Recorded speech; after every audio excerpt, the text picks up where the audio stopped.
Friends, welcome to my channel. ಇವತ್ತಿನ ದಿನ ನಾವು ಸ್ಪೆಷಲ್ ಆಗಿರೋ ವಿಡಿಯೋ ಜೊತೆ ಬಂದಿದ್ದೀವಿ. ಅದಕ್ಕೂ ಮೊದಲು ನೀವು ನಮ್ಮ ಚಾನಲ್ಗೆ ಸಬ್ಸ್ಕ್ರೈಬ್ ಆಗಿಲ್ಲ ಅಂದರೆ ಸಬ್ಸ್ಕ್ರೈಬ್ ಆಗಿ. ನಾವು ಕಳಿಸೋ ಎಲ್ಲ ನೋಟಿಫಿಕೇಷನ್ಗಳು ನಿಮ್ಮ ಮೊಬೈಲ್ಗೆ ಮೊದಲು ಬರ್ತವೆ. ನೋಡಿ ಫ್ರೆಂಡ್ಸ್, ನಾವಿವತ್ತು ನುಗ್ಗೆಕಾಯಿ ಪಲ್ಯ ಮಾಡೋದನ್ನು ವಿಡಿಯೋ ಮಾಡ್ತಾಯಿದ್ದೀವಿ. ಈ ವಿಡಿಯೋನ ತಪ್ಪದೆ ನೋಡಿ ಫ್ರೆಂಡ್ಸ್. ಹೀಗೆ ಚಿಕ್ಕದಾಗಿ ನುಗ್ಗೆಕಾಯಿನ ಕಟ್ ಮಾಡಿಕೊಂಡು ಒಂದು ಪಾತ್ರೆಯಲ್ಲಿ ನೀರನ್ನು ಹಾಕಿ ಅರ್ಧ ಸ್ಪೂನ್ ಉಪ್ಪನ್ನು ಹಾಕಿ ಬಾಯ್ಲ್ ಆಗಕ್ಕೆ ಇಡಿ.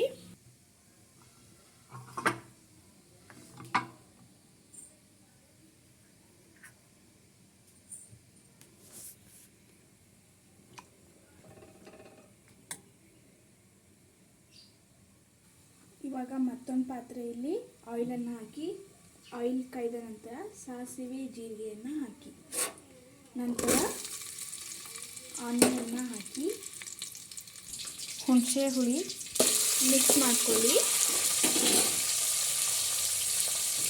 ರುಚಿಗೆ ತಕ್ಕಷ್ಟು ಉಪ್ಪು, ಸ್ವಲ್ಪ ಅರಿಶಿಣದ ಪುಡಿ,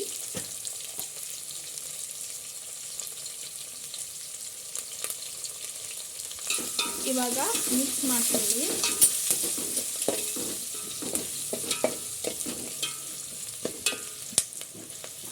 ಅಚ್ಚ ಖಾರದ ಪುಡಿ 1 ಟೇಬಲ್ ಸ್ಪೂನ್ ಅಷ್ಟು, ನಿಮಗೆ ಖಾರ ಬೇಕಂದರೆ ಹಾಕ್ಕೋಬೋದು.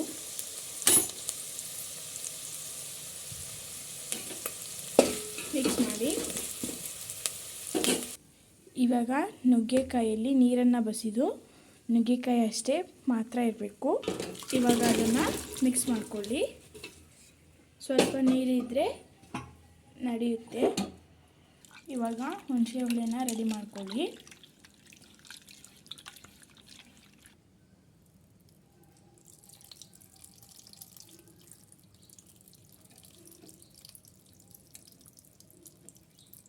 ಹುಣಸೆ ಹುಳಿನ ಹಾಕ್ಕೊಳ್ಳಿ. ನೋಡಿ ಫ್ರೆಂಡ್ಸ್, ಎಲ್ಲ ಮಿಕ್ಸ್ ಮಾಡಿಕೊಂಡು ಬಾಯ್ಲ್ ಆಗಕ್ಕೆ ಇಡಿ. ನೋಡಿ ಫ್ರೆಂಡ್ಸ್, ಸಪ್ರೇಟಾಗಿ ಒಂದು ಪ್ಯಾನಲ್ಲಿ ಒಗ್ಗರಣೆ ಹಾಕೋಣ ಬನ್ನಿ. ಬೆಳ್ಳುಳ್ಳಿನ ಸ್ವಲ್ಪ ಈ ಟೈಪ್ ಫ್ರೆಶ್ ಮಾಡಿದರೆ ಸಾಕು.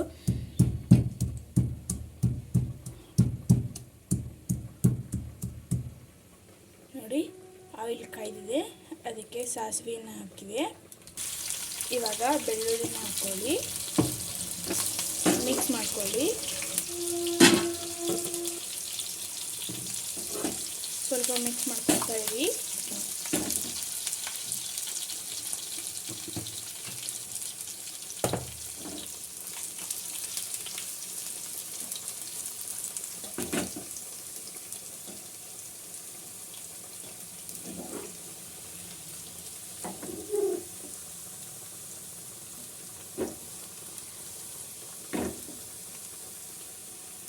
ಇವಾಗ ಕರಿಬೇವನ್ನ ಹಾಕಿ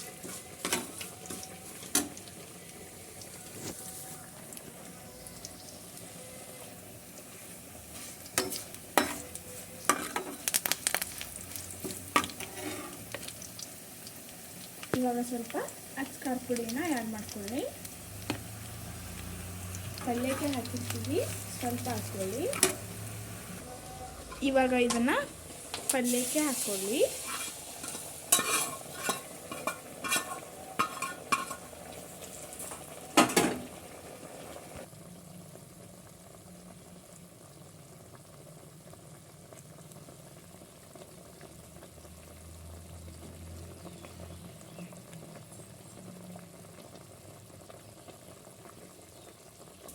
ಮಿಕ್ಸ್ ಮಾಡ್ಕೊಳ್ಳಿ.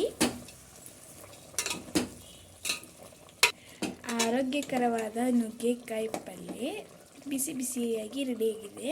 ಇದನ್ನು ಚಪಾತಿ ರೊಟ್ಟಿಗೆ ಹಾಕ್ಕೊಂಡು ಬಿಸಿ ಬಿಸಿಯಾಗಿ ತಿನ್ಬೋದು. ಪಲ್ಯ ಅಂತೂ ಟೇಸ್ಟಿಯಾಗಿದೆ. ಇದಕ್ಕೆ ಬೇಕಂದರೆ ಸ್ವಲ್ಪ ಬೆಲ್ಲವನ್ನು ಹಾಕೋಬೋದು. ನೋಡಿ, ಇವಾಗ ಮಿಕ್ಸ್ ಮಾಡಿಕೊಂಡು ಬಾಯ್ಲ್ ಆಗೋಕ್ಕೆ ಇಡಿ. ನೋಡಿ ಫ್ರೆಂಡ್ಸ್, ಬಾಯ್ಲ್ ಆಗ್ತಾ ಇದೆ.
ಇದು ಜಾಸ್ತಿ ನೀರನ್ನು ಹಿಡಿಯೋದಿಲ್ಲ.